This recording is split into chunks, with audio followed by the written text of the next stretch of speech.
Quantos minutos você consta? Em geral, 50 minutos, Uma hora. Aí tem o relógio da funcionando lá em cima. Bom, de qualquer forma... Aí a gente vê a hora, ó, são 8, 7h15, 8h15. De qualquer forma, se estiver estourando, eu faço pausa. Boa noite aos presentes e aos internautas que estão nos acompanhando, como sempre, na internet. Sejam todos bem-vindos à gravação do programa especial Invenção do Contemporâneo. É um programa de cultura do Instituto CPFL. Esse evento especial integra a série A Energia na Cidade do Futuro, programa formulado pela Diretoria da Estratégia de Inovação em parceria com o GESEL, Grupo de Estudos do Setor Elétrico da Universidade Federal do Rio de Janeiro, e Roland Berger. O programa vem debatendo e propondo soluções energéticas sustentáveis e inteligentes, relevantes para o setor elétrico brasileiro. No programa de hoje teremos Carlo Alberto Hengeler com o tema A Evolução para as Smart Grids, uma abordagem prospectiva de tendências e efeitos no negócio da distribuição.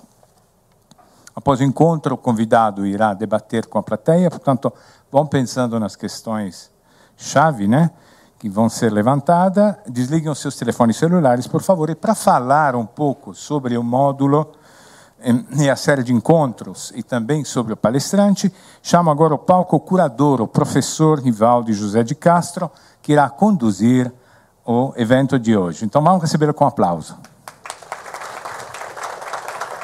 Já aprendi. Eu já aprendi. Bom, boa noite para todos. É um grande prazer estar aqui inaugurando a temporada 2014, uma temporada com pouca chuva, mas a gente chega lá, né? Hoje nós estamos, então, no 5º programa, né, da série. Na realidade, é o 5º tema que nós estamos analisando dentro desse P&D que a CPFL faz, né, através dessa política pública coordenada, estimulada pela ANEEL, né, que é a energia na cidade do futuro, né? Nós viemos trazendo questões mais gerais e agora a gente está indo para questões mais específicas, particularmente aqui a de hoje, que vai tratar sobre essa questão de geração distribuída, tá? E nós vamos ter o prazer de ter um professor especialista no tema, que fala a nossa língua, mas com um sotaque um pouquinho diferente, né? E eu pediria que o professor Carlos Hengeler viesse aqui para que a gente possa começar esse debate e embate de 60 minutos. Por favor, uma salva de palmas assim para o professor. Tudo bem? Bom, vamos sentar aqui. Muito obrigado.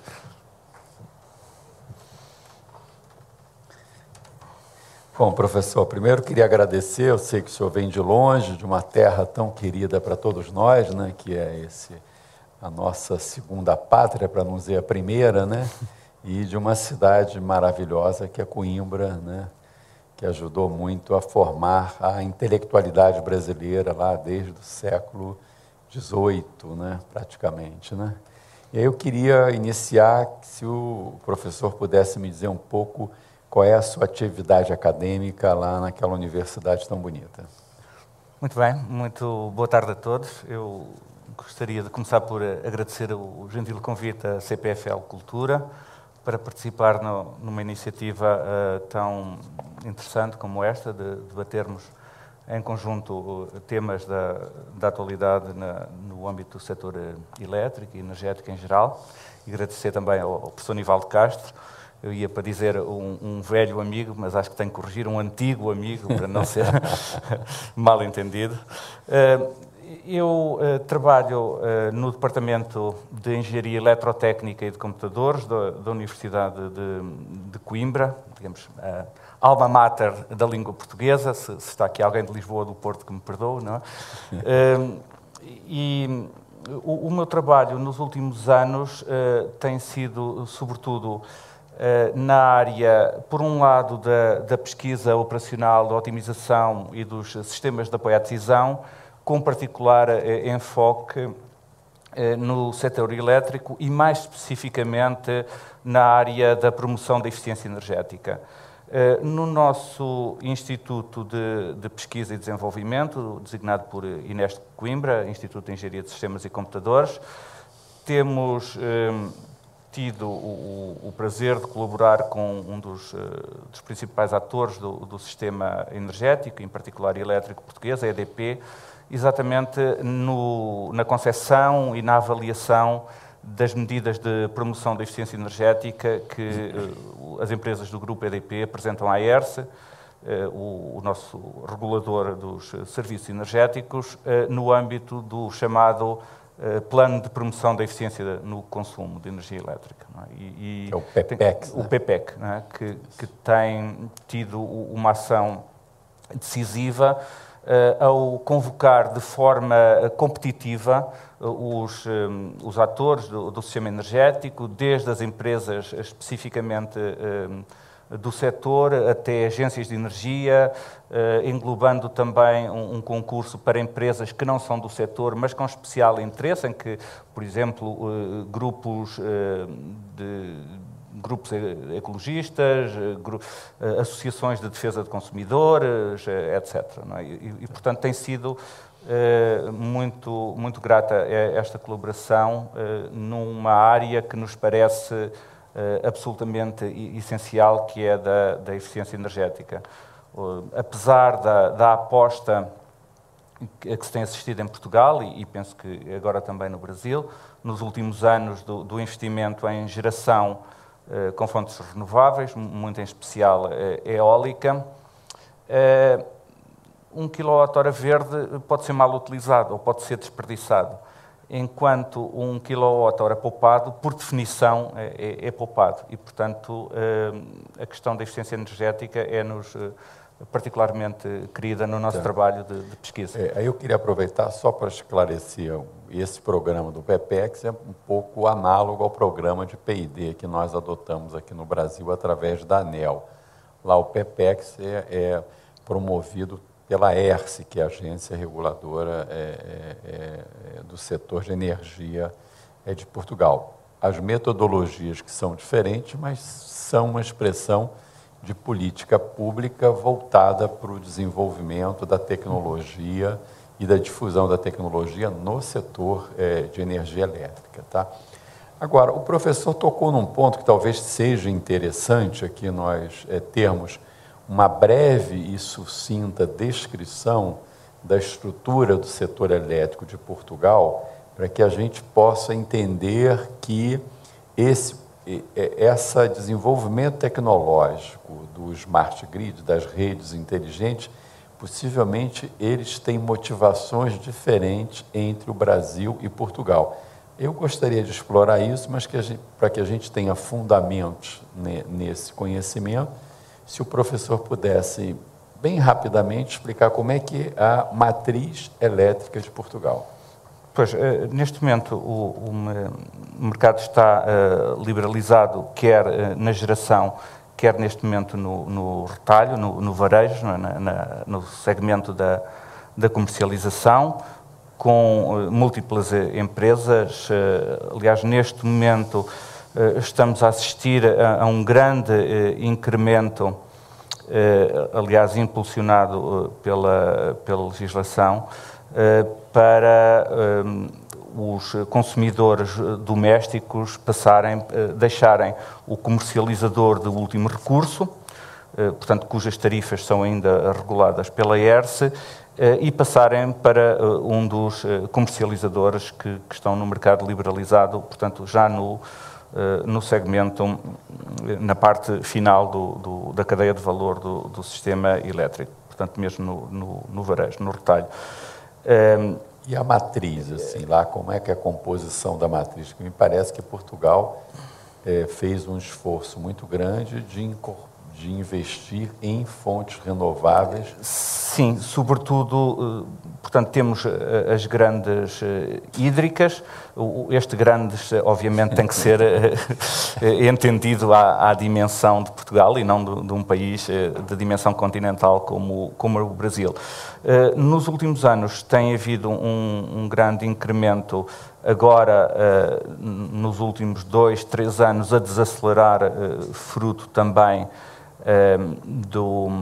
da crise económica, da crise financeira e económica que estamos a viver na Europa e com particular intensidade em Portugal, mas a potência instalada eólica neste momento é da ordem, julgo, dos 4.600 megawatts. Em percentagem daria quase uns 40%. Portanto, sim, exatamente. 40%? Em cerca de 18 mil megawatts de potência instalada. Então, um pouco menos de 40%. Mas eu acho que isso é um dado importante nesse esforço de intercâmbio acadêmico, científico, né, que nós estamos desenvolvendo lá com Portugal, e que foi até graças a esse intercâmbio que o professor Carlos Rengler está aqui e faz parte da equipe de pesquisa desse P&D, né? O que nos assim, mostrou um avanço muito grande em relação ao Brasil é essa percentagem de energia eólica na matriz, né? Hoje nós temos 2%, 3%, quer dizer, e esse avanço impôs para Portugal mudanças de paradigma na operação, principalmente, né? E foi em grande parte motivado por isso que nós passamos a ter um interesse analítico muito forte sobre o setor elétrico de Portugal, porque mesmo ele sendo um país pequeno, ele tem uma matriz diversificada e tem fontes renováveis que nós não temos, que é basicamente no caso da fonte eólica e também um pouco de fonte solar. Né? Sim, sim. É ainda residual, mas já há algumas instalações de alguma dimensão. Tá, então, do geral, agora vamos tratar do tema que é a questão de geração distribuída, geração inteligente, distribuição inteligente, né? Que tem a ver com geração distribuída. E aí eu vou fazer uma analogia a um dos programas passados aqui, que nós tivemos a oportunidade de ter aqui presente, o Dr. Hübner, que inclusive está aqui presente, certamente vai lhe fazer algumas perguntas, né, instigantes na parte dos debates, né? Eu me recordo claramente, algo que chamou a atenção foi uns slides que ele apresentou, comparando setores de infraestrutura e algumas atividades econômicas, como é que eles tinham mudado ao longo do tempo do ponto de vista tecnológico, né? Ele até me lembro de uma foto do telefone, né, e o celular hoje. E quando chegou no setor elétrico, ele de brincadeira mostrou um medidor de 1920 e um medidor de 2000 e praticamente só mudou a marca. Né? Mas ali a tecnologia era a mesma, né? E me parece, aí eu vou entrar então assim, no tema, né? Me parece que essa questão de geração distribuída significa uma grande transformação tecnológica que está se impondo ao setor elétrico. Exatamente. Eu penso que, embora estas categorizações pequem sempre por ser um bocadinho redutoras, eu diria que, enquanto na Europa esta migração para as smart grids, e eu penso que com as smart grids necessariamente vai ter que ser um processo que talvez tenha algum paralelo com o do desenvolvimento da internet, ou seja, um processo incremental, não é? Penso que todos nós ainda nos lembramos dos dial-up modems, etc., e depois passamos para o ADSL, e depois para a fibra. Eu penso que vamos assistir na migração para as smart grids a um processo incremental deste tipo, de que os smart meters serão talvez a peça essencial, mas não a única. Eu dizia que embora estas classificações possam ser um bocadinho redutoras, talvez na Europa este movimento seja, sobretudo, conduzido pela elevada percentagem de geração distribuída, geração de natureza intermitente, sobretudo eólica, e em tornar o consumidor final uma peça mais ativa do sistema, não é? Nomeadamente em transformar a demanda num recurso energético com capacidade de controlo e de gestão. Portanto, num contexto de otimização integrada dos vários recursos energéticos. Por contraponto, talvez nos Estados Unidos, que em certa medida estão mais avançados, nomeadamente na instalação mais massiva de contadores inteligentes, o núcleo seja, digamos, a preocupação central seja a questão de confiabilidade do sistema, ou seja, dotar o sistema elétrico de uma confiabilidade acrescida, ou seja, com um enfoque talvez maior nas questões de qualidade de serviço, que talvez, do meu conhecimento, naturalmente não tão completo como o vosso, seja um fator também determinante no Brasil, porque sendo a matriz energética brasileira essencialmente de fonte renovável, não é, grande hídrica, as questões de qualidade de serviço penso que terão talvez um peso maior na direção deste processo de migração de que eu falei. Quer dizer, na sua opinião, a distribuição inteligente lá na Europa, a geração distribuída, foi em grande parte motivada pelo fato de você ter uma matriz onde tem uma predominância muito grande de fontes não renováveis.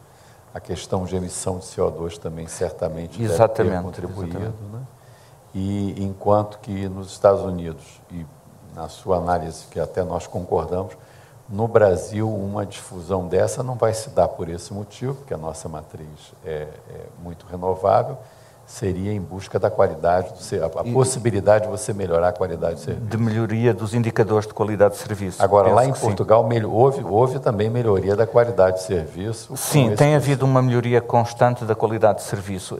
Quando se fala em rede elétrica inteligente, eu acho que devemos ter algumas cautelas, porque, de facto, acho que a rede elétrica já é bastante inteligente, não é? Mal estaríamos se não fosse. De facto, as smart grids, a rede inteligente de que agora falamos, não vai nascer do nada, não é? Tem já uma base tecnológica bem consolidada e é por isso que eu há pouco pus a tónica na natureza incremental deste processo, não é? De que a instalação dos smart meters será talvez a peça essencial até do ponto de vista da percepção do consumidor, não é? e do público em geral, mas que terá outras componentes, nomeadamente a nível de uma sensorização mais distribuída e o que joga coerentemente com esta preocupação de melhoria consistente dos indicadores de qualidade de serviço e depois com a instalação de tecnologias da informação e comunicação de forma, digamos, pervasiva, não é? Portanto, estarão por todo o lado. Agora, você fez uma afirmativa que me chamou a atenção, eu gostaria que se você pudesse explicar um pouquinho mais. Você falou assim, atualmente o consumidor ele é passivo e com o Smart Grid ele pode ser um consumidor ativo. Exatamente. Eu penso que isto também radica um pouco, esta opinião, na experiência que temos tido, que eu há pouco vos dei conta, da construção das medidas de promoção da eficiência energética, em que temos trabalhado em conjunto com o Grupo EDP. De facto, o consumidor atual vê a fatura mensal ou até bimensal, não é? E, de alguma forma, os contadores inteligentes vão induzir um processo de materialização do consumo de energia elétrica. Ou seja, vão requerer do consumidor uma atitude mais proativa, não é? Ao terem a capacidade, embora não haja ainda standards, padronizações destes equipamentos, não é? Mas, de certo, uma questão fundamental vai ser providenciar ao consumidor final informação em tempo quase real, informação quer instantânea, quer depois acumulada, quer em quilowatt-hora, que geralmente é uma coisa que os consumidores não sabem bem o que é, mas em reais ou euros já sabem melhor o que é.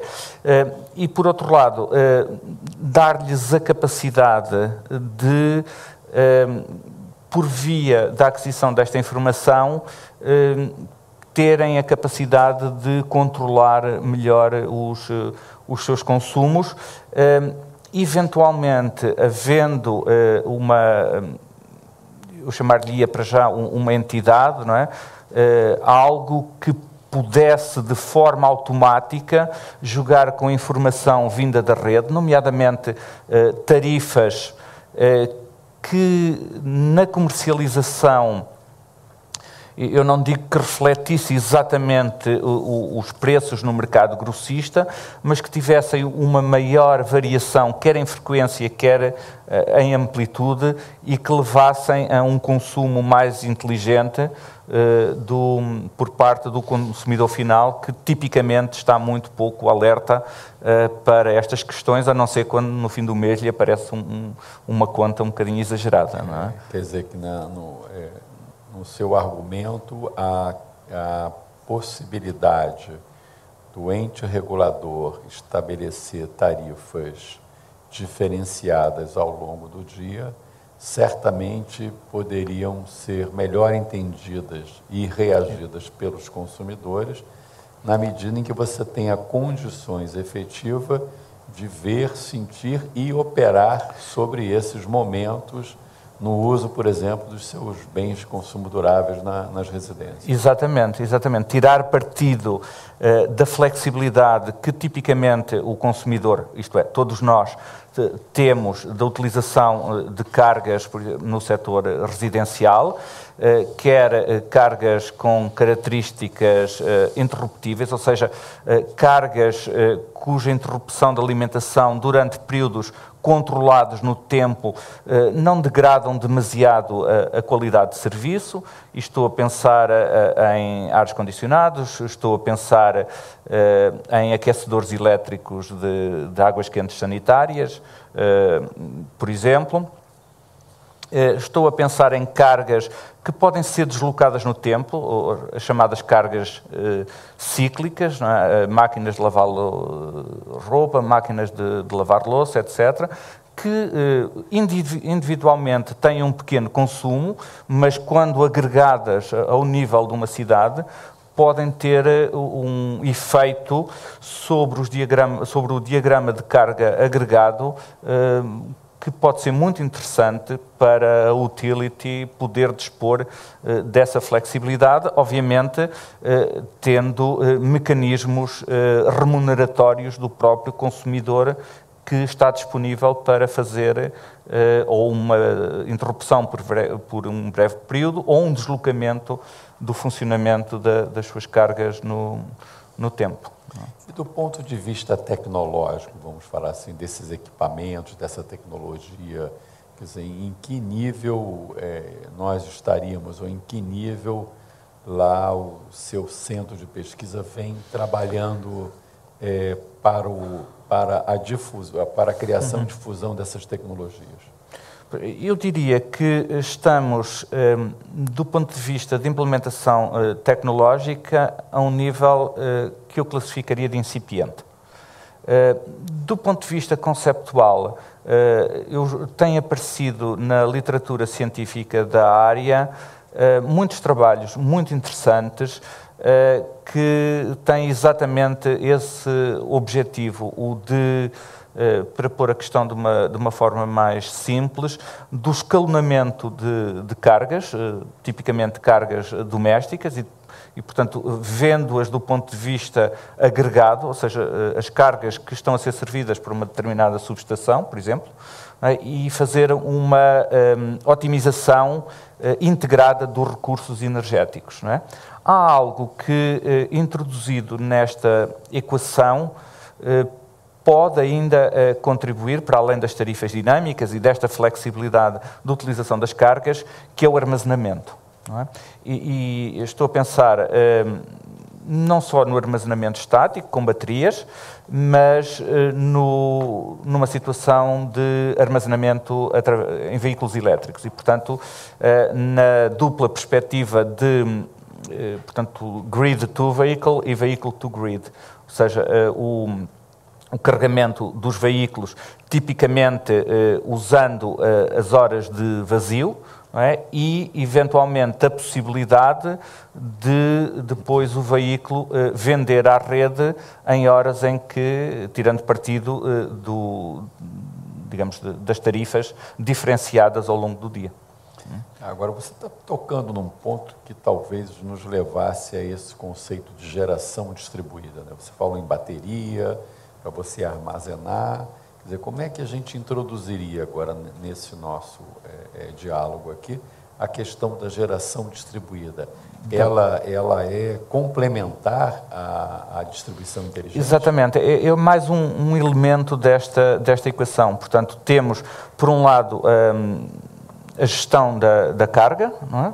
Temos, por outro lado, o armazenamento e temos também a microeólica, o painel fotovoltaico no telhado da casa, que tem esse duplo propósito, não é?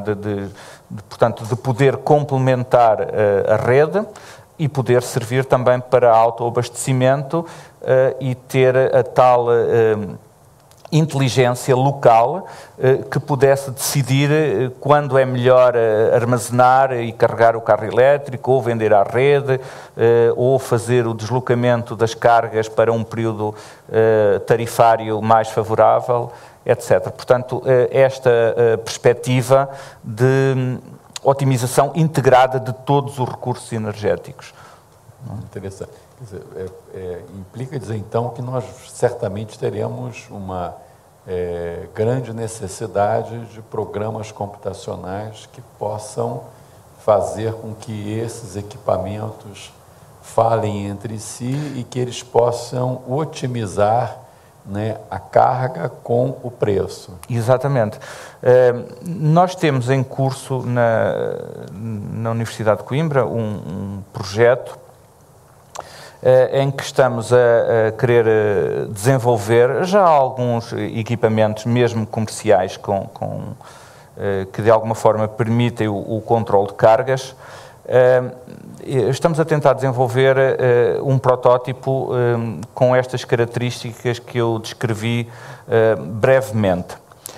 Há uma questão há algumas questões técnicas que não são de solução fácil, e há também um aspecto, estamos num programa de pesquisa e, portanto, o nosso objetivo essencial é construir um protótipo. Mas não podemos perder, obviamente, de vista a viabilidade económica de um utensílio deste tipo, porque ninguém, obviamente, vai querer, a não ser aquelas pessoas mais amantes de gadgets eletrónicos, early adopters, algo que custa mais do que o potencial de poupança. Não é? Por exemplo, estamos a chegar à conclusão que arranjar forma de endereçamento de todos para ligar ou desligar cada um dos equipamentos exige, por muito barato que seja colocar lá um relés, etc., digamos, pode ficar um equipamento que já exige algum investimento. Eu penso que será dado um clique, não é, que facilitará muito este processo, porque aí o custo marginal, o custo adicional será muito baixo, quando das próprias fábricas os equipamentos já vierem dotados dessa capacidade de endereçamento. Não é?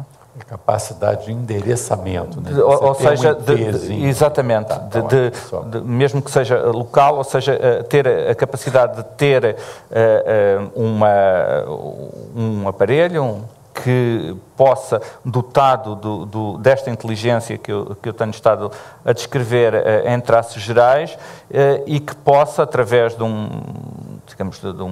protocolos de comunicação de baixo custo energético, tipo Zigbee, endereçar localmente cada um dos aparelhos na casa. Pelo que você está falando, a gente pode reforçar também essa oportunidade de negócio, de desenvolvimento de softs, exatamente, né, para poder fazer esse gerenciamento, né? Exatamente. Eu penso que haverá aqui uma grande oportunidade de negócio para muitos intervenientes. Não é? A Smart Grid vai gerar, quando estivermos, e de certo, eu penso que o caminho neste momento é absolutamente imparável. Obviamente que os ritmos de progressão vão ser diferentes, de acordo com a capacidade financeira dos países, não é? Portanto, na Europa as coisas vão ser mais lentas, não é? Necessariamente. Com os mandatos regulatórios, depende muito se esta migração vai ser deixada, digamos, às forças do mercado, ou se vai haver mandatos regulatórios claros para isto, mas penso que é um percurso que já iniciamos e que é absolutamente imparável. Dizia que vai haver muitas oportunidades de negócios de valor acrescentado para muito tipo de intervenientes, porque necessariamente vão ser gerados enormes volumes de dados, não é? Em termos de perfis de consumo, etc., que por um lado também colocam problemas de segurança e de privacidade, que é também, não é tudo um mar de rosas, não é? Obviamente também haverá problemas deste tipo a endereçar, mas que quer as utilities, quer as ESCOs, as Energy Service Companies, portanto, empresas de serviços de energia que poderão prestar serviços de valor acrescentado, diferenciados em termos dos consumidores, para ajudar a gerir o seu consumo de energia elétrica, consumo, mais microgeração, mais armazenamento. Não é? E você ano passado tocou num ponto aqui que, para nós aqui do Brasil, um ponto muito importante, que é o papel da agência reguladora, né? Você já conhece o nosso setor elétrico, né? Já teve várias vezes aqui no Brasil, nós já realizamos vários eventos lá, em parceria lá em Portugal, queríamos até realizar mais, né? Assim, porque são sempre muito agradáveis, né, visitar esse país tão pequeno e tão belo, né? Mas eu queria ver assim, como é que na Europa, de uma maneira geral, e em Portugal em especial, como é que o agente regulador ele atuou, para que nós possamos fazer algum tipo de analogia aqui com o marco regulatório brasileiro? Pois, neste momento em Portugal, o que temos é apenas uma instalação piloto na cidade de Évora, que aliás tivemos o prazer de visitar em conjunto, guiados por responsáveis. Até vale a pena destacar que o diretor aqui, o Fernando Mano, e membros da equipe dele fizeram parte dessa delegação que levou o diretor da ANEEL, o Dr. Romeu, o diretor da EPE, o Amilcar, né? Exatamente. E nós visitamos lá Évora, só para destacar que CPFL já está atenta a essas inovações, né? Pois, em Évora, eu confesso que a nossa visita foi a primeira vez que vi em loco, mesmo a funcionar, todo o sistema e penso que ficamos bastante impressionados com as capacidades que o sistema já detém. Há uma grande indefinição a nível do rollout para o resto do país, embora seja um país pequeno.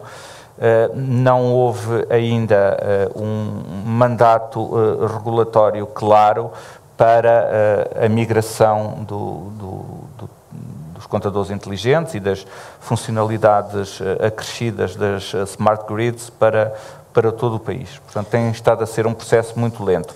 O país europeu que está mais avançado nesse aspecto é a Itália, não é?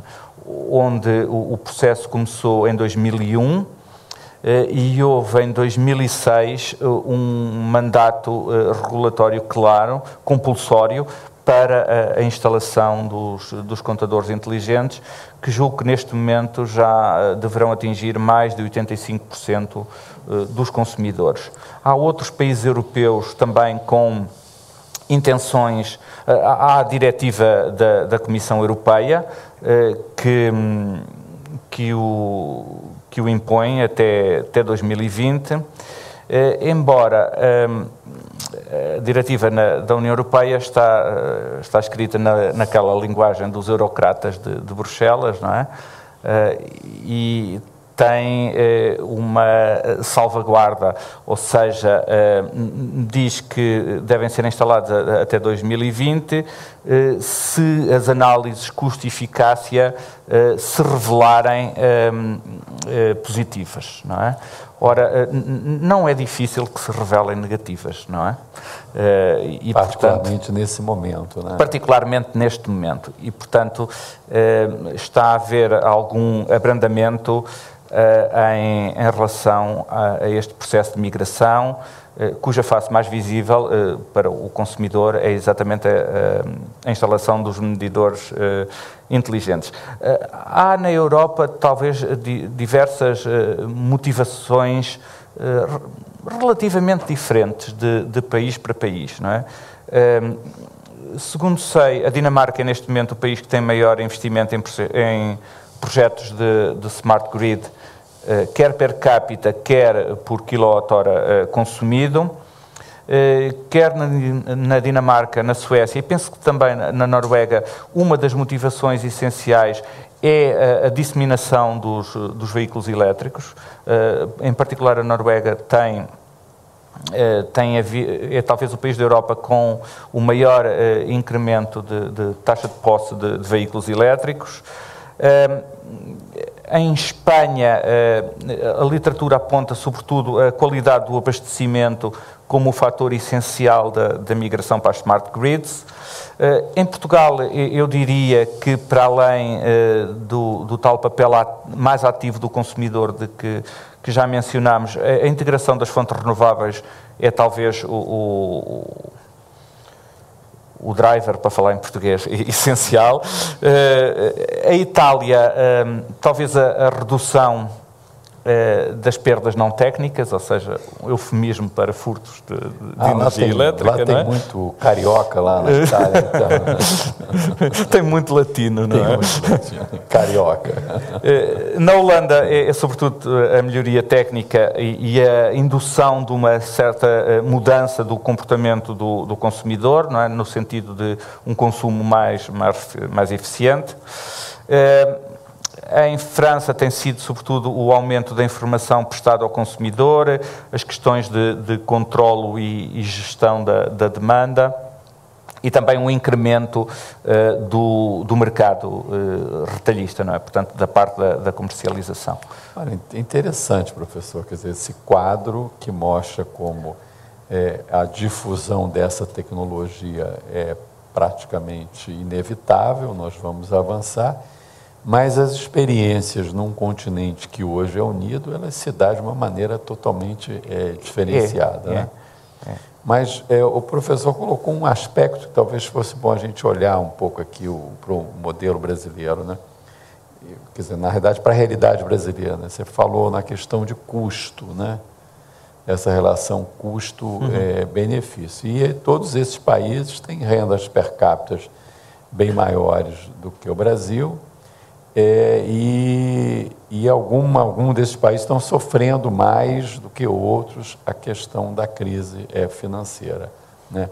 Na realidade, essa variável custo-benefício, ela é uma variável que tem um peso muito grande, particularmente enquanto você não definiu padrões.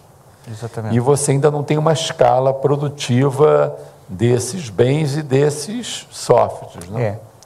Essa, aliás, é uma das razões pelas quais a Alemanha está a adotar uma postura muito cautelosa na instalação, na disseminação dos contadores. Sendo o país mais rico. Exatamente, dos contadores inteligentes. Como é que você explicaria eu tinha, naquela apresentação, uns slides e escolhi do que encontrei na literatura 2 casos extremos que têm a ver com a questão que o professor Nivaldo colocou. Um é uma experiência na Dinamarca, em que faz uma análise custo-benefício, em que conclui pela não viabilidade, com base meramente, obviamente, haverá fatores, elementos de decisão de natureza mais intangível, não é? Que conclui por um custo-benefício negativo, não é? Ou seja, num certo horizonte temporal, os custos associados à instalação dizia respeito a uma região, os custos associados à instalação de medidores inteligentes era superior aos benefícios que podiam ser retirados, incluindo uma gama muito alargada de benefícios, desde a redução de fraudes e furtos, que também há na Dinamarca, não é? Não são só os latinos, desde as vantagens associadas à diminuição dos custos de faturamento, por exemplo, etc. Mas que os custos incorridos eram relativamente superiores. Tinha um outro estudo da British Columbia Hydro, no Canadá, em que o resultado era exatamente o contrário, ou seja, concluía por uma supremacia dos benefícios em relação aos custos, incluindo basicamente, até talvez um pouco mais detalhado, eu depois posso disponibilizar essa informação,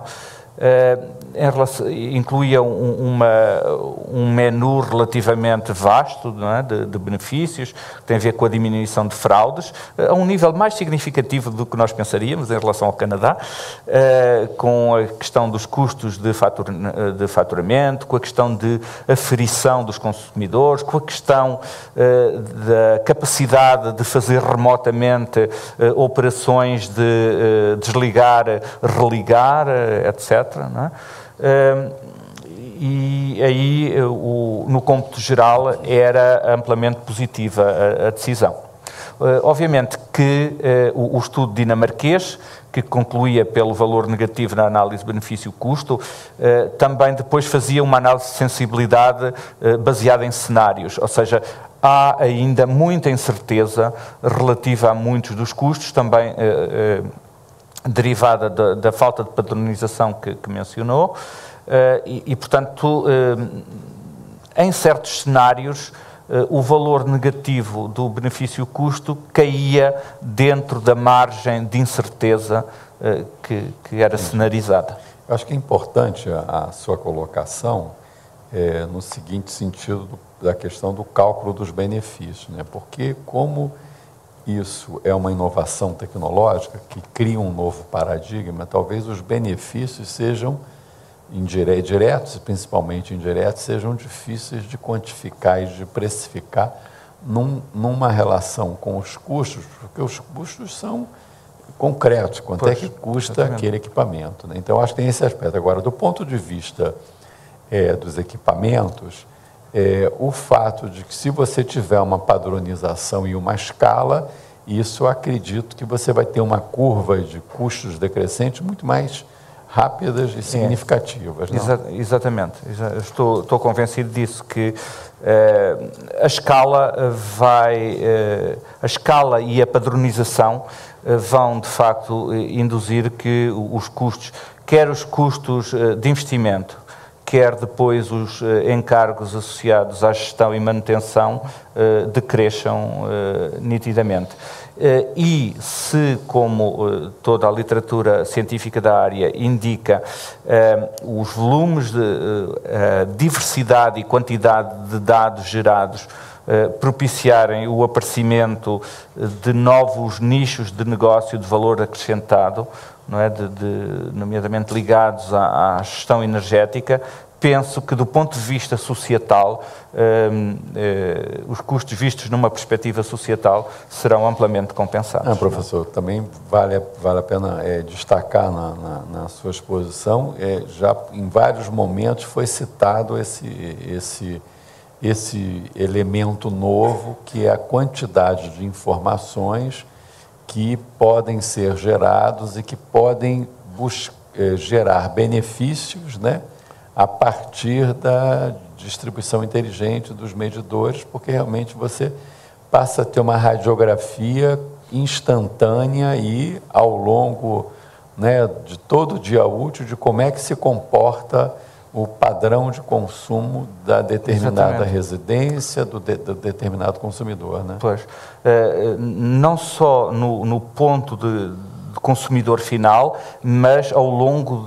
de toda a rede, porque, como eu disse há pouco, quer dizer, a rede elétrica já é inteligente, não é? E vamos dotá-la de mais inteligência no tal processo incremental e, portanto, toda a caracterização ao longo de toda a cadeia do setor elétrico, eu penso que vai ser, vamos dispor de mais informação e essa informação, através de uma sensorização mais fina, vai permitir, por exemplo, que muitas operações que neste momento exigem deslocação física possam, por exemplo, ser feitas de forma remota, não é? O que é tipicamente, claramente, um benefício que pode ser quantificado, não é?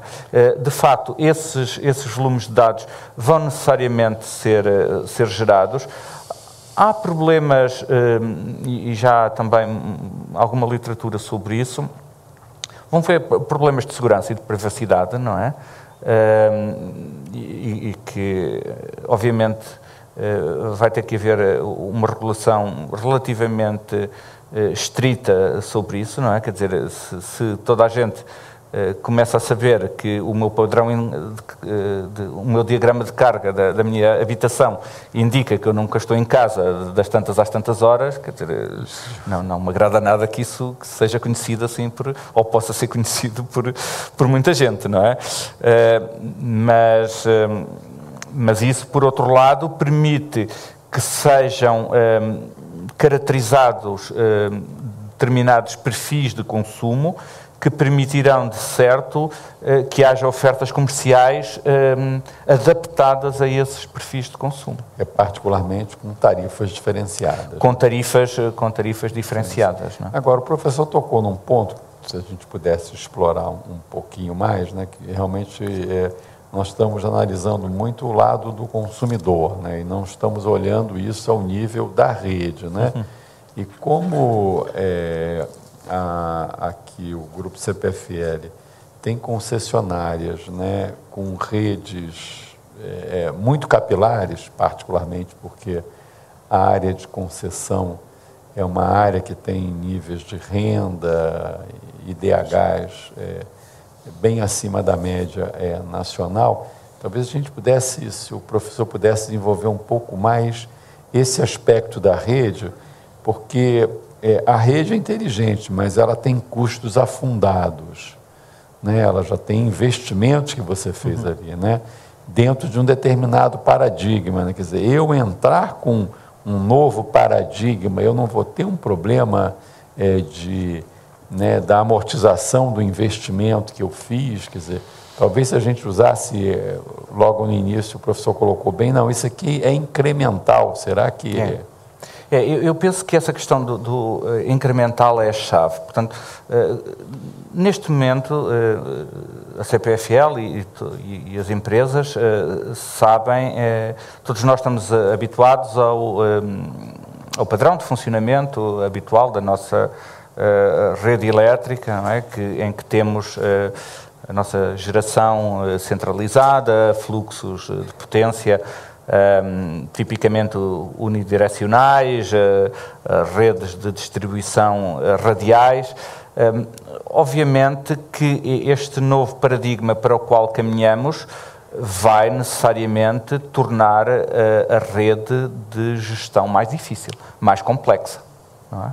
E daí que a inteligência, por isso eu disse que talvez os smart meters sejam a parte mais visível, sobretudo para todos nós, grande público, consumidores, da migração deste processo de migração para a rede inteligente, mas a inteligência vai ter que estar muito distribuída na rede e portanto, vamos... E eu acho que a chave vai ser mesmo o processo incremental, porque não há, obviamente, nem capacidade tecnológica, nem de investimento para fazer uma substituição massiva de componentes, de elementos da rede que funcionam satisfatoriamente, não é? Aí, nesse sentido,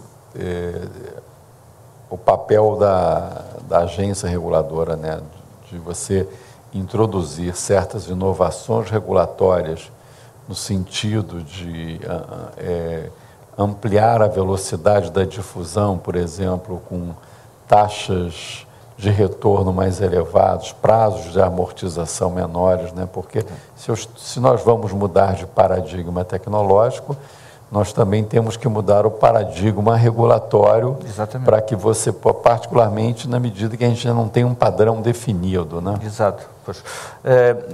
Como eu disse há pouco, há países que estão a fazer esta migração, como a Itália, debaixo de um mandato regulatório muito firme.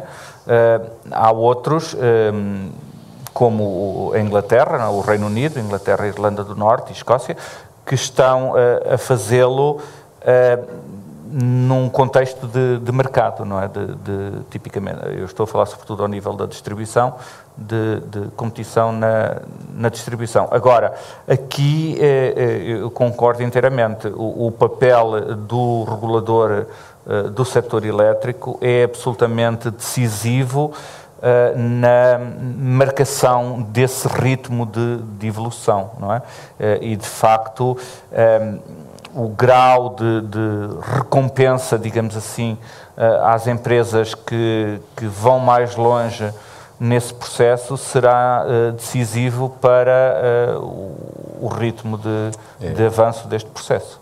E particularmente, só complementando aí a sua análise, que eu acho que é muito importante, olhando aqui a realidade brasileira, é que o país, se ele tem 65, 67 milhões de consumidores, de pontos de consumo, né, e tal, também nós temos uma diversidade muito grande em termos de nível de consumo, né? Então, essa perspectiva incremental certamente vai se dar voltada para onde você tem cargas mais concentradas e mais elevadas, né? Porque não teria sentido você, onde você tem um consumo muito baixo, você entrar com isso, porque a relação custo-benefício fica completamente... Exatamente. E penso que este processo vai até propiciar e dar as condições tecnológicas, assim... depois haja, digamos, o substrato regulatório que o permita para soluções, e este é o caso que eu vou citar no Reino Unido, por exemplo, para soluções mais efetivas de sistemas pré-pago. Este processo no Reino Unido, com investimentos da ordem dos 12 bilhões de libras, em que as distribuidoras estão muito empenhadas, está a ser aproveitado por algumas para oferecer soluções muito competitivas a nível do pré-pago. Outras, por exemplo, há uma outra distribuidora, não me lembro qual exatamente das 14 ou 15 que há no Reino Unido, que não sei se protótipo se já está no terreno, mas li isso há pouco tempo. Por exemplo, a quem conseguir baixar a ponta do diagrama de carga durante os dias úteis de semana, oferecer eletricidade ao sábado. Portanto, havendo um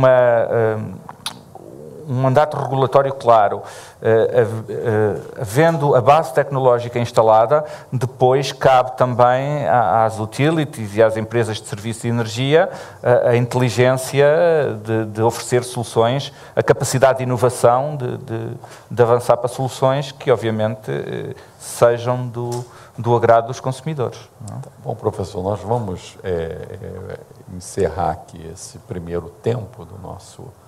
Passou depressa. É isso, assim. Mas eu só sugeriria que o professor fizesse assim as suas últimas palavras com base nesse nosso diálogo assim tão construtivo e instigante, para que a gente possa passar em seguida aos debates, porque eu já vi muita gente levantando o dedo aqui. Se eu não vi, eu vou ver daqui a pouco, né? Mas, assim, para a parte das perguntas. Ok, muito bem. Eu penso que a questão desta evolução incremental que eu falei é uma questão absolutamente chave, não é? E que quer os governos, quer as entidades reguladoras vão ter um papel-chave na condução do processo, quer em termos do ritmo a que ele ocorre, quer da sua concretização no terreno. Portanto, há no nosso sumário executivo, temos alguns desafios e habilitadores que eu, gostaria de citar para encerrarmos esta parte, que é a questão das inovações tecnológicas. Continuamos a assistir não é ainda uma tecnologia, madura, não é? A dos contadores inteligentes. Os que estão instalados em Itália são diferentes dos que estão instalados em Portugal, são diferentes dos que estão instalados no Reino Unido ou na Dinamarca, não é? Portanto, vamos... E talvez esse também seja um motivo a juntar, obviamente, à crise económica, porque neste momento há um consumidor da Europa dizer-lhe que ele teria que substituir o seu contador que está a funcionar tão bem por um novo contador, não seria fácil. Portanto, temos esta vertente das inovações tecnológicas, a que continuamos a assistir. Temos a componente do enquadramento regulatório, que é absolutamente essencial para balizar todo o processo. Há claramente a criação de novas oportunidades e novos modelos de negócio para as utilities, para as empresas de serviço de energia.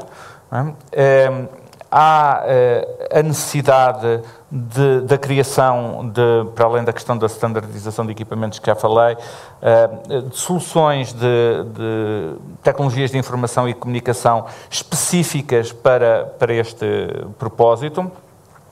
Vai haver um grande espaço para as soluções analíticas para tratar grandes volumes de dados. Atualmente, os nossos colegas mais da área da engenharia informática e da computer science, uma das novas buzzwords é o Big Data, não é? Quer dizer, como tratar grandes volumes de dados, soluções analíticas inovadoras para tratar grandes volumes de dados e que aqui terão a ver com a grande disseminação de sensorização fina na rede e depois toda a parte de caracterização do perfil de consumidores finais. Portanto, todo o desenho dessas estratégias de migração e, por último, eu gostaria... the last but not the least, não é? A questão das implicações sociais. Há uma questão de indução das questões comportamentais no sentido de um consumo eficiente. Está absolutamente documentado na literatura e assistiu-se a isso na instalação piloto em Évora, os consumidores a dizer: tirem-me daqui o contador inteligente porque a minha conta aumentou, a minha fatura de eletricidade aumentou. Portanto, isto está perfeitamente documentado na literatura, a questão da gestão das expectativas, não é? Não é por facto do consumidor ser inteligente, do contador ser inteligente, que o consumidor automaticamente é inteligente ou até ganha o direito a ser mais relapso do que já era na gestão dos seus consumos energéticos. Pelo contrário, digamos, há até uma responsabilidade acrescida. E, portanto, todos são desafios, não é, que acho que vamos vencer com o contributo das várias competências que existem nas empresas, que existem nas unidades de pesquisa e desenvolvimento, etc. Professor, muito obrigado. Muito obrigado.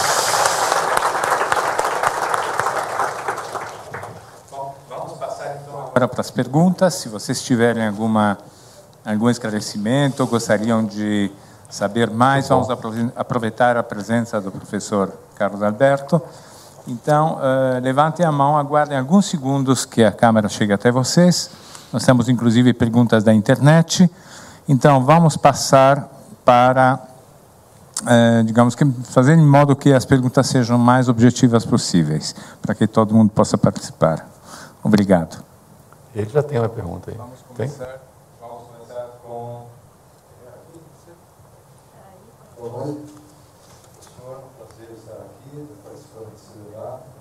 Minha área não é elétrica, mas eu tenho um grande interesse sobre essa parte de consumo inteligente de energia, água, etc. E tal. Bom, para ser rápido, o debate ele se baseou muito fortemente na parte econômica dos medidores inteligentes. Mas, ao lado disso, corre a parte da estratégica, a parte do meio ambiente, que também nós temos que nos preocupar com como essa energia vai ser usada, porque nós não temos energia. Embora a matriz energética brasileira seja renovável, ela é muito baseada na hídrica. Uhum. Nós temos pouco, pelo menos no meu conhecimento, de eólica e de solar. A hídrica ela é muito forte. E hoje nós estamos vivendo um momento bastante peculiar no Brasil, que as térmicas, que deveriam ser geradoras de emergência, estão hoje integradas ao sistema praticamente 100%. Então nós estamos com um problema grave. Aliado a isso, nós estamos com uma deficiência hídrica muito grande nesse ano, e que já estamos vislumbrando problemas futuros.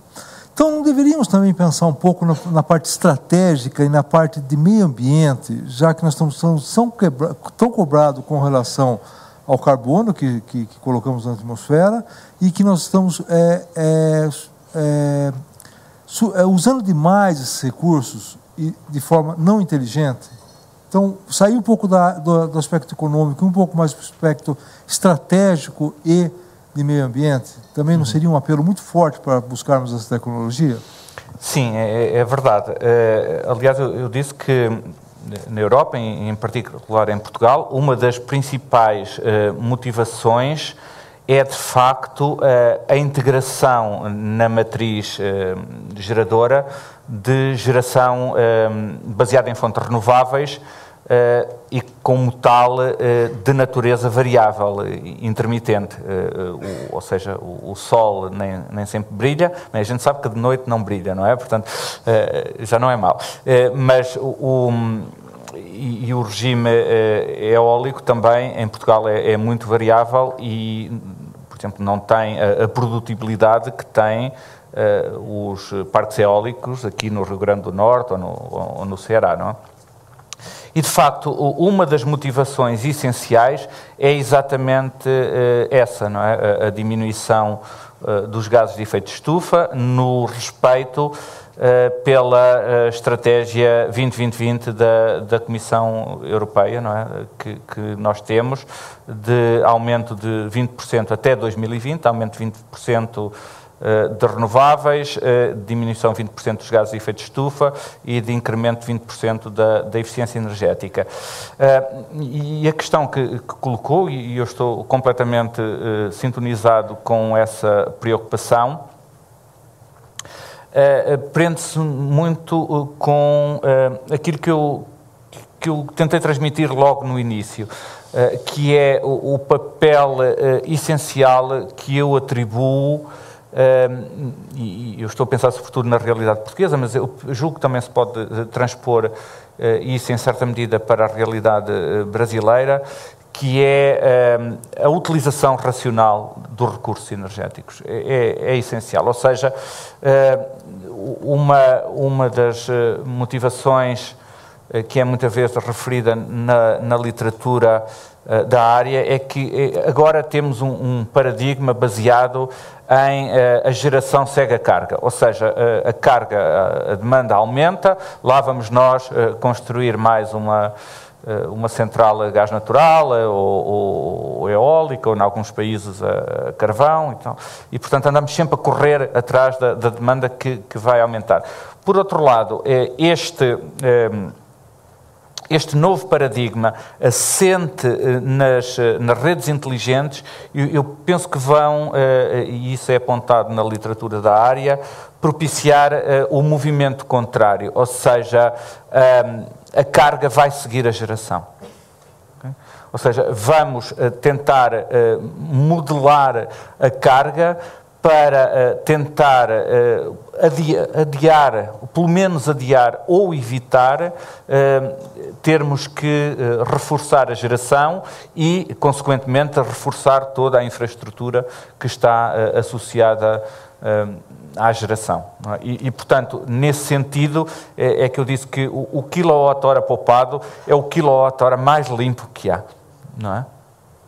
Porque há colegas meus que já trabalharam nesse domínio, se fizermos o quilowatt-hora produzido por uma central eólica é limpo, não é? É verde, não é tanto assim se fizermos uma análise de ciclo de vida de todo o processo, desde a extração, construção das torres eólicas, transporte, impactos ambientais de vária ordem, etc. Não é? Ok, obrigado. Ali agora. Boa noite, professor. Um pouco no sentido até da geração distribuída, eu tenho uma dúvida quanto à expectativa que as próprias companhias de distribuição de energia elétrica têm na questão de, por exemplo, a gente traz para o ideal até na intervenção na fala do senhor, a questão do alto custo, por exemplo, de uma célula fotovoltaica, das residências e tudo mais. Qual a expectativa de uma influência do governo, então, de um subsídio para que seja adquirido pelo cliente na unidade individual mesmo do consumidor, poder estar adquirindo novos equipamentos para que tenha uma eficiência energética então, com certeza, esse quilowatt poupado na própria geração, né, que nós teríamos aí na própria unidade. Tem uma expectativa do governo realmente estar fazendo uma intervenção direta para a aquisição desses equipamentos, para que seja fomentado todo esse mercado? Pois. É uma questão muito, muito relevante, de facto. Em Portugal, neste momento, estamos a assistir a alguma... eu não sei exatamente qual é a situação brasileira nesse domínio, mas penso que há questões que são replicáveis. Basicamente, houve ações proativas do Governo financiando a instalação portanto, de painéis fotovoltaicos nas residências através de tarifas feed-in. Ou seja, nós, tipicamente em Portugal, neste momento, compramos o quilowatt-hora a 14 cêntimos de euro e houve uma fase inicial que, para instalações até 3,5, penso eu, ou 3,6, havia uma tarifa, portanto, eu disse que estamos a comprar a 14, não é? O cliente residencial. Havia tarifas da ordem dos 60 cêntimos. Excelente negócio, não é? Ou seja, uma pessoa vende a 60 e compra a 14, não é? Mas é a mesma residência, o mesmo consumidor. O mesmo consumidor. Se ele fosse um autoprodutor com painel solar na sua casa, ele comprava da distribuidora 14 cents e quando ele gerava, ele vendia 60 cents. Essa Ainda época já lá vai. Senão eu ia para lá agora. Exatamente. Não é? Essa época já lá vai. Não é?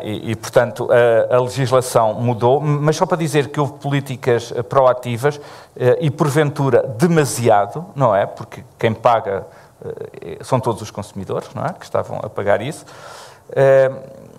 Mas, obviamente, que era insustentável, não é?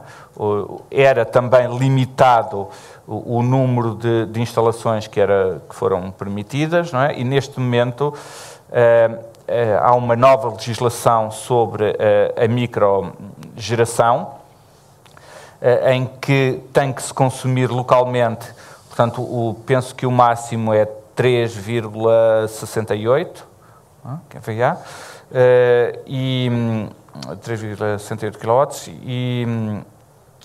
e pelo menos metade tem que ser consumido localmente. Portanto, só a outra metade é que pode ser vendida à rede.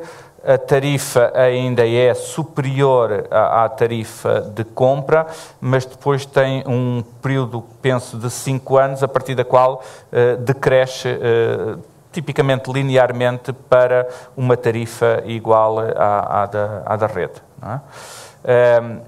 Agora, de facto, é verdade que sem políticas proativas dos governos, provavelmente a difusão não será tão rápida quanto isso, porque o investimento inicial, há a barreira do custo inicial, não é? O investimento inicial para ter, digamos, 4, 6 metros quadrados de painéis solares ainda é razoável, não é? Os tempos de retorno do investimento, tanto quanto sei, são sempre superiores a 7, 8 anos, não é? E como muitos dos painéis solares que agora são fabricados são de fabrico chinês, com o qual é basicamente impossível competir no preço, nunca se tem a garantia que durem o suficiente para chegar ao tempo de retorno do investimento. Boa noite. Boa noite, professor Nivaldi. Boa noite, doutor Carlos. Estamos transmitindo ao vivo este Invenção do Contemporâneo especial pelo site do Instituto CPFL Cultura, onde internautas podem assistir online, além de debater e enviar questões pelo chat. O Everson pergunta: com as smart grids, será possível armazenar energia gerada a fim de utilizá-la em momentos de alta demanda?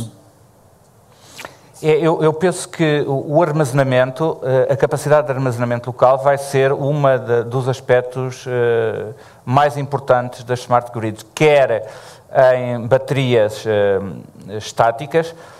Neste momento, a única maneira de armazenar energia de forma, digamos, rentável, diria quase decente, é em hidroelétricas reversíveis, não é?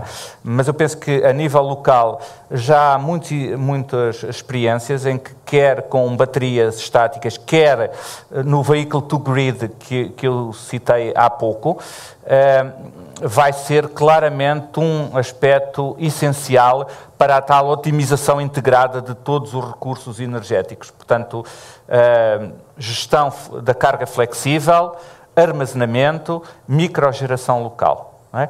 E já há mesmo alguns exemplos de estudos de uma segunda vida das baterias dos carros elétricos, que uma vez já tendo o seu tempo de vida útil e, portanto, o processo de carga-descarga já tendo atingido o seu limite, ou seja, havendo já degradação dos elementos químicos da bateria, podem ter uma segunda vida como baterias estáticas, digamos, lá num espaçozinho na garagem, não é, para fazer exatamente esse papel.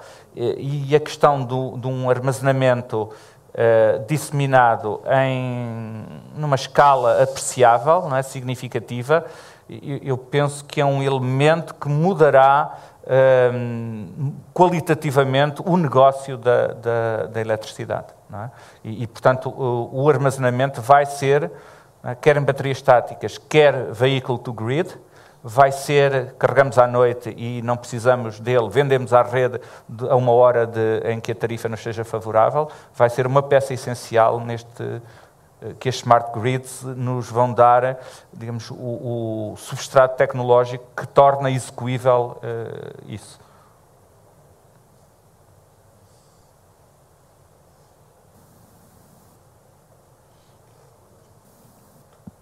Boa noite, professor Nivaldi, professor Hengler.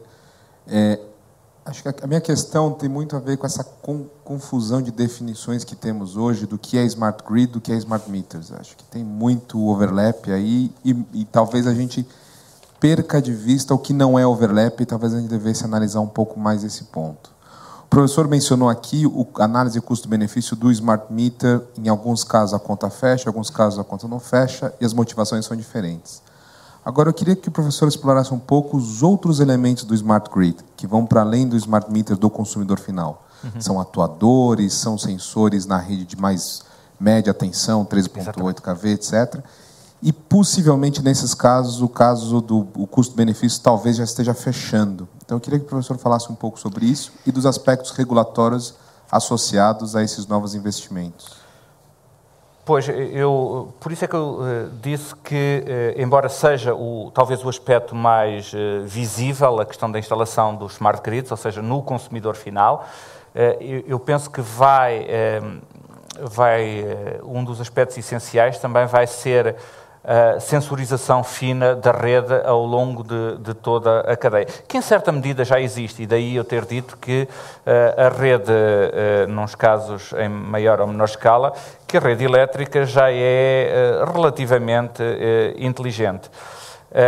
E, portanto, esses aspectos que mencionou são aspectos essenciais, não é? Essenciais no sentido do incremento dos indicadores de qualidade de serviço. Não é? A questão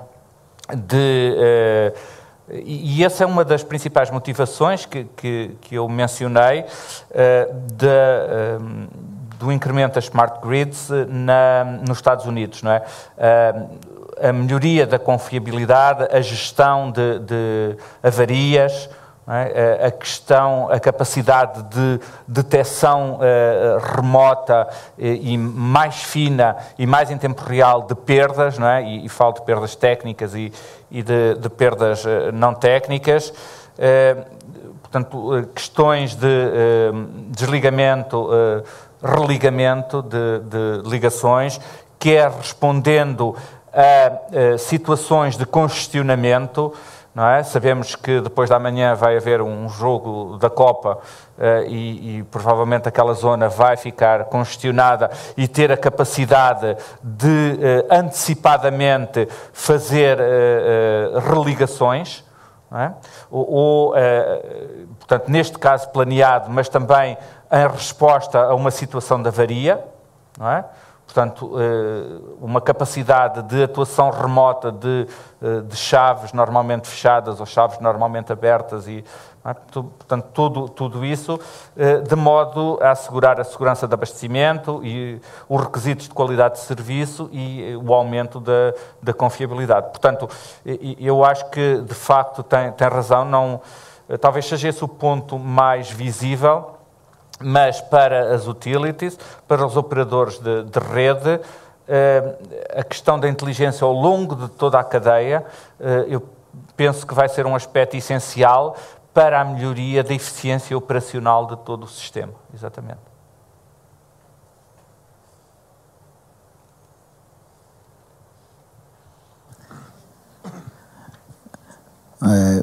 Primeiramente, cumprimentar o professor, que acho que a palestra está indo no sentido de discutir isso, a gente não sabe direito que rumo que isso vai.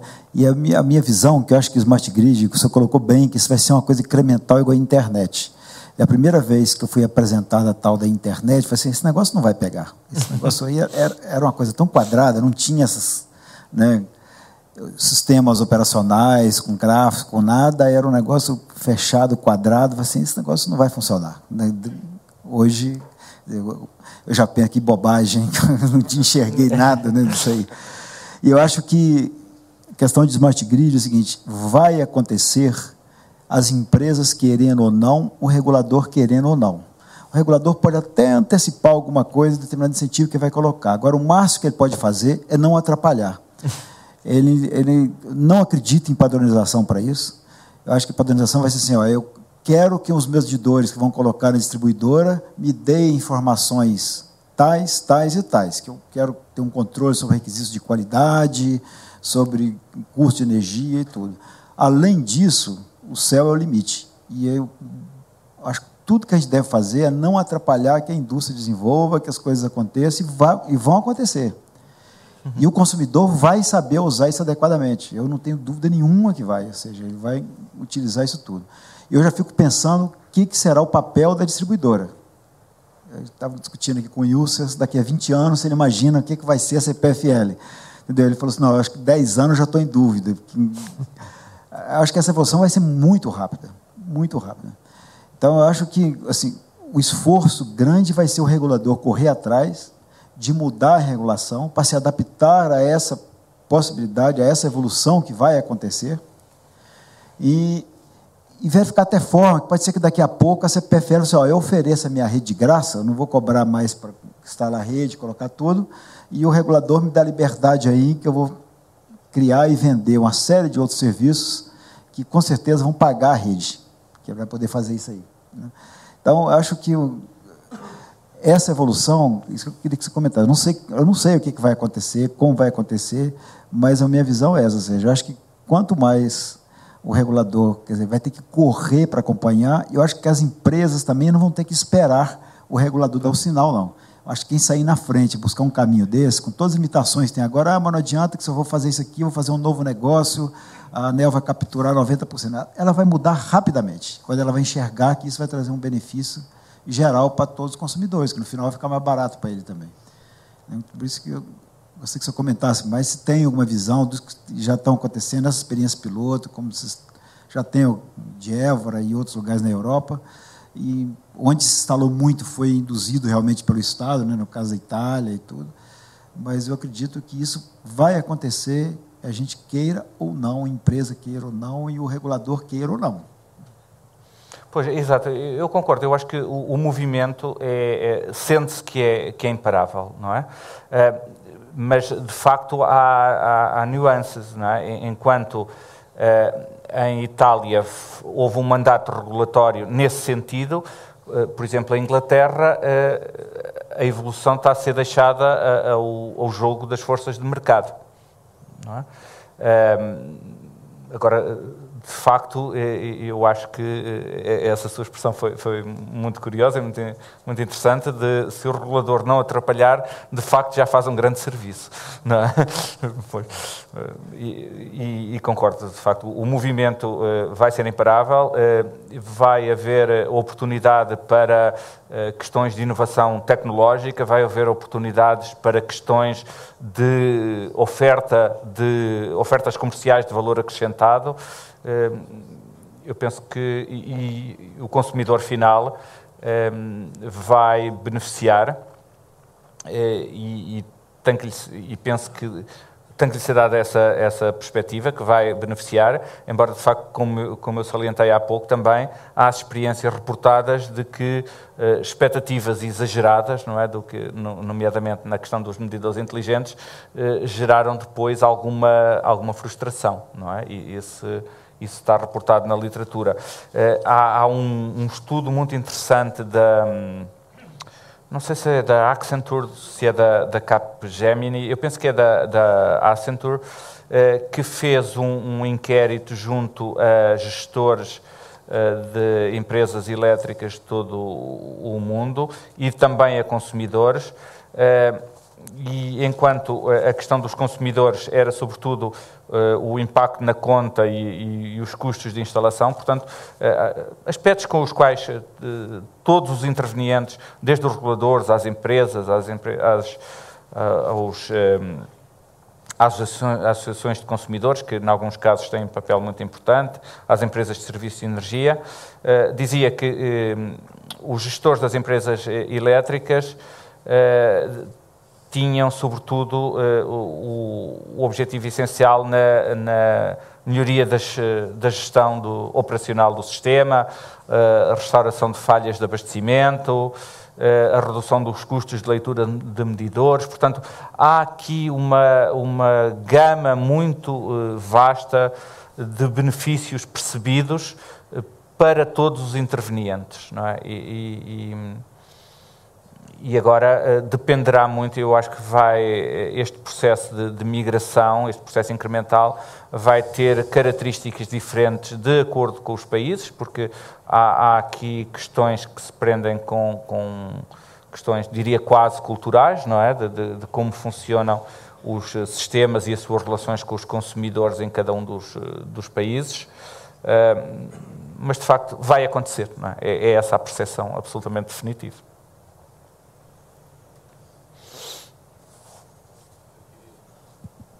Bom, eu queria cumprimentá-lo pela... Muito obrigado. Mais tarde, mas eu queria só dar andamento a essa colocação, essa provocação que o Nelson fez, né? Hoje de manhã nós acordamos todos e vimos aqui o Facebook comprar o WhatsApp por 16 bilhões de dólares.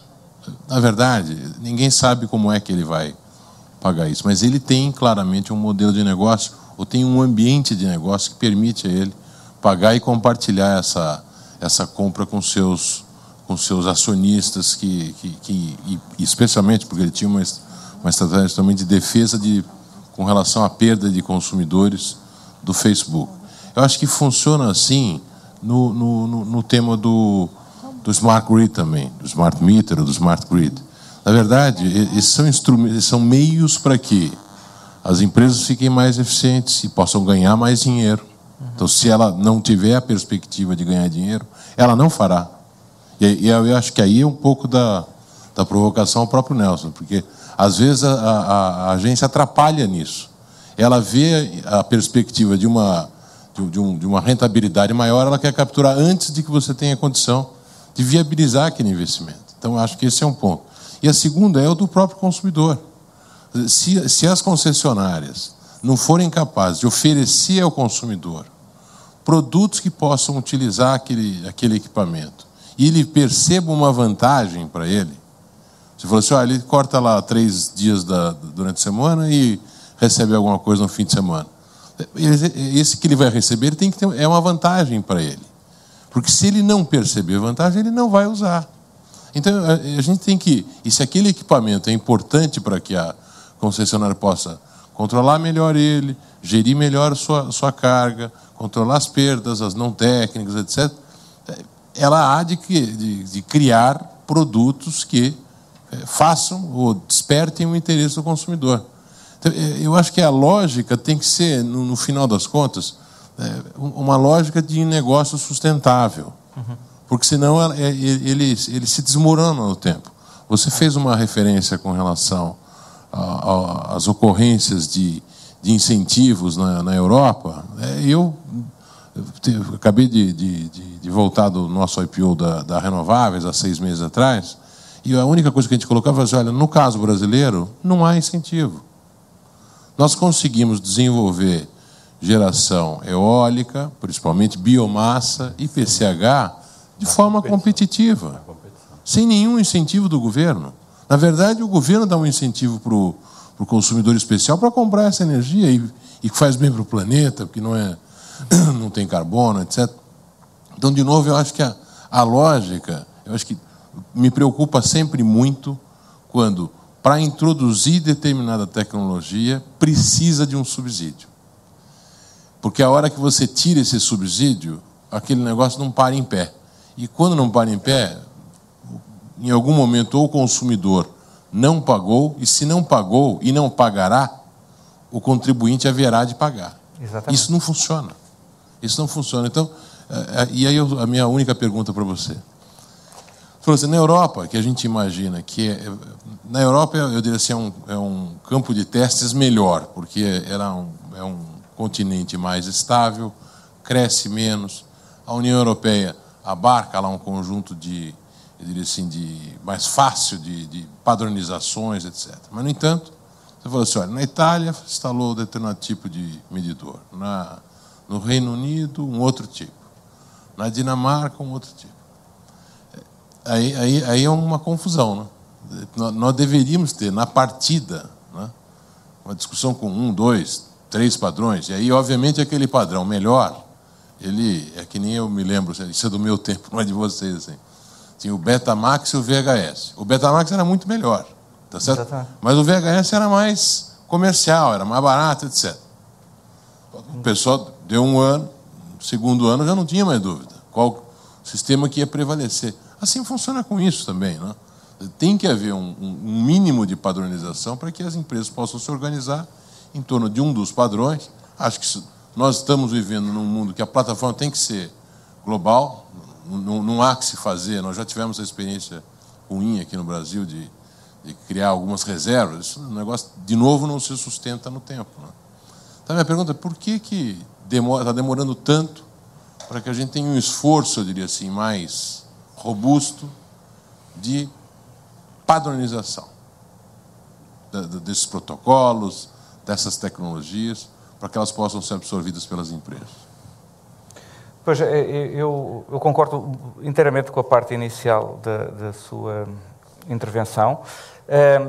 O panorama na Europa é, apesar da União Europeia ter, em alguns casos, até levado ao exagero, em muitos produtos, um esforço de padronização.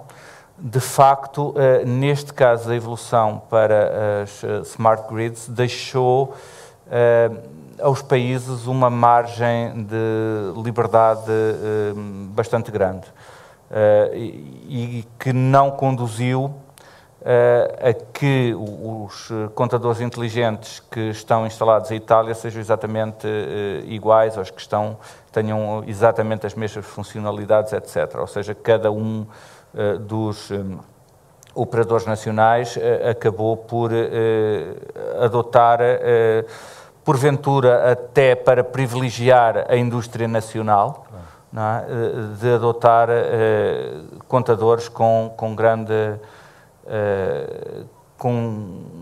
não padronizados, não é? No fundo, não é? Embora, muito provavelmente, eu também não conheço em detalhe as características de cada modelo concreto, e suponho que tenham alguma sobreposição, mas não são claramente intermutáveis, não é? E aí é claramente uma falha. E, porventura, estamos, na analogia interessante que fez entre o Betamax e o VHS, estamos naquela fase em que esperar para ver, não é? Ou seja, houve muitos países, e aqui a Alemanha é absolutamente determinante, que estão com uma postura recuadíssima em relação à instalação dos smart meters, não é? Esperando uma definição de protocolo mais... Esperar uma definição mais estável, poder... escudando-se na tal salvaguarda que eu mencionei, de análise custo-benefício, acharem que não é favorável e, portanto, tudo... Neste momento, na Europa, tudo o que onere o contribuinte é delicadíssimo, não é? Num contexto de crise económica em que o contribuinte já está a ser chamado a pagar muitas coisas, desde os desvarios do sistema bancário até do sistema financeiro, até outros, não é? E, portanto, talvez não há a aceitação geral, pública, para entrar num esquema de disseminação em larga escala que, de alguma forma, onerasse o contribuinte, quer por via direta, quer por via indireta.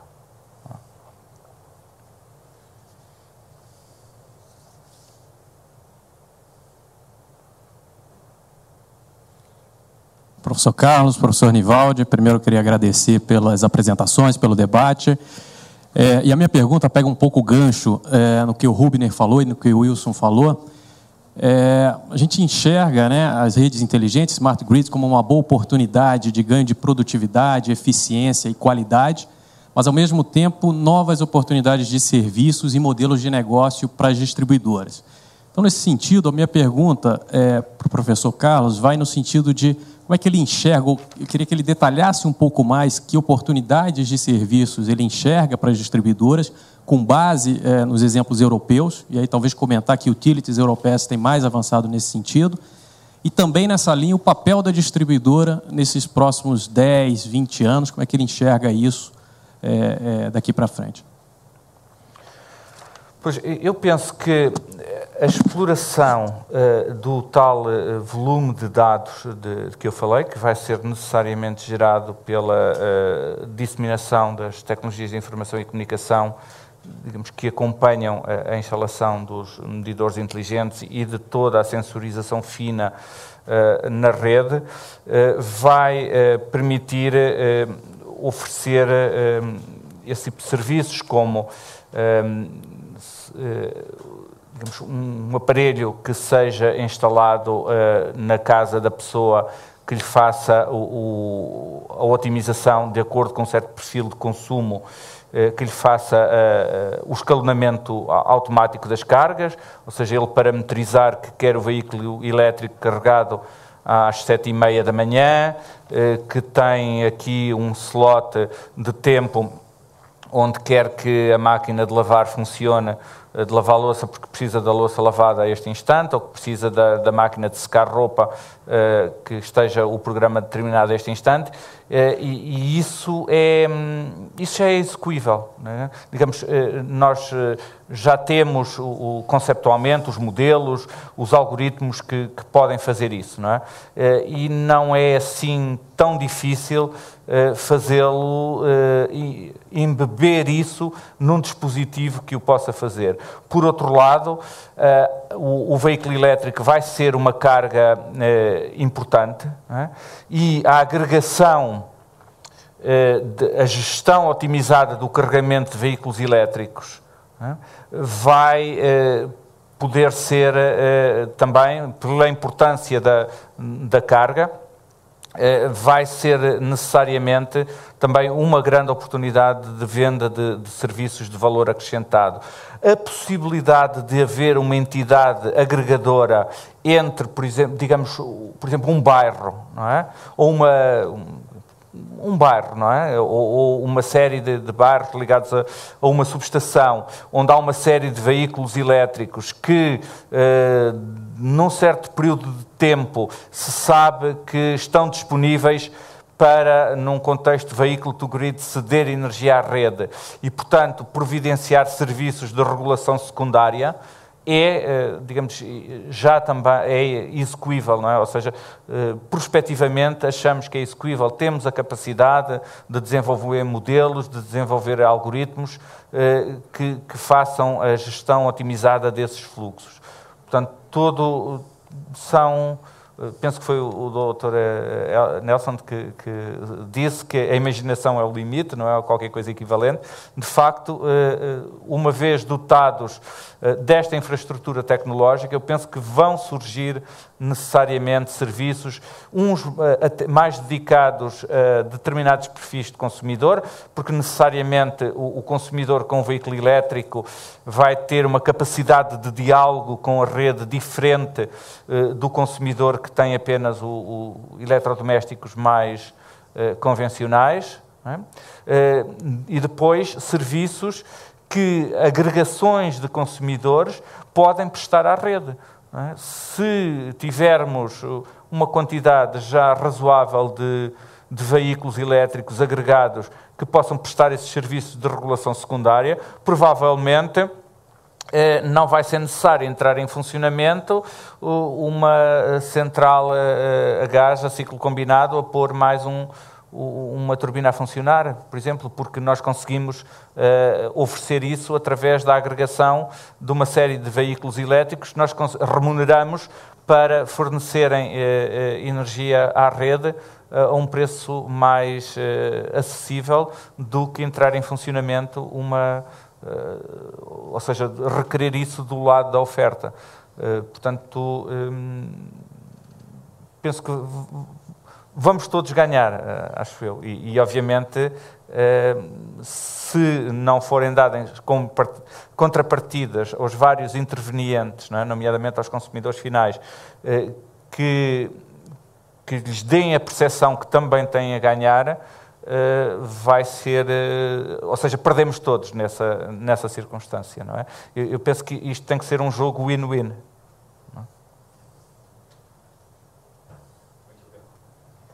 Então, encerramos o evento de hoje. Agradecemos ao professor Nivaldi e ao professor Carlos Alberto pela brilhante palestra que todos nós pudemos presenciar. Agradecemos a presença de vocês e lembramos que, a partir de março, nós estaremos com a nossa programação de Café Filosófico todas as sextas-feiras. Nós teremos teatro infantil, nós teremos música erudita contemporânea. Participem, entrem no nosso site, cadastrem-se, quem não é cadastrado, www.cpflcultura.com.br, e terão toda a programação do Instituto CPFL Cultura para o ano de 2014. Gostaríamos de concluir o dia com um aplauso especial para os nossos convidados. Muito obrigado. Obrigado.